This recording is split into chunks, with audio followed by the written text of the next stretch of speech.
Hallelujah! সবাইকে জয় যিশু। ঈশ্বর গৌরব হোক। Happy new year. তো তেমনি বলতে গিয়ে আমি আজকের যে নতুন বছরের যে আশীর্বাদে প্রার্থনা পাওয়া দেওয়াতে তো আমি আজকের প্রার্থনাতে যাবো। রোজ যেমন আসি তো YouTube, Facebook এ তারা রুটিন অনুসারে জুড়ছে। তো পিতা তাদেরকে অবশ্যই অগুন্তি আশীর্বাদ করবে, আনলিমিটেড আশীর্বাদ করবে। তো আমরা প্রার্থনাতে যাবো।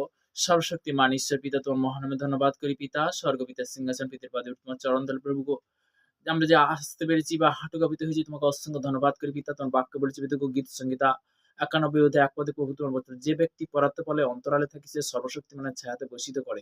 আমার বিশ্বাস দেখো ভারতবর্ষের বিভিন্ন প্রান্তে যে সকল সন্তান কর্মজীবন কাজের মধ্যে রয়েছে তাদের জন্য প্রার্থনা প্রার্থনা করবো, তাদেরকে তুমি সুরক্ষিত রেখো। নতুন বছর পেতে আনলিমিটেড আশীর্বাদ করবে, তাদেরকে তুমি পজিটিভ শিক্ষা যেমন পৌঁছে যাবে দেখো, তাদেরকে তুমি দীর্ঘ আয়ু দিয়ে তুমি আশীর্বাদে পরিণত করো প্রভু।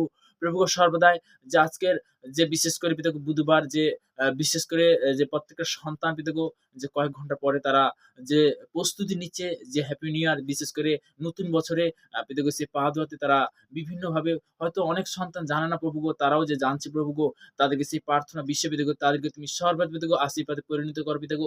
পিতাগো সর্বদা নতুন কি পুরনো প্রত্যেকটা সন্তানের জন্য প্রার্থনা করছি পিতাগো। মন্ত্রী মহল থেকে প্রশাসন থেকে আমি সবার জন্য প্রার্থনা করছি পিতাগো। তোমার ব্রাশ্য কবর করে তুমি সুরক্ষিত রাখো পিতাগো। এবং দেশ বিদেশের মধ্যে যারা রয়েছে পিতাগো তাদেরকে তুমি তোমার ব্রাশ্য কবর করো, তাদেরকে তুমি সুরক্ষিত রাখো পিতাগো।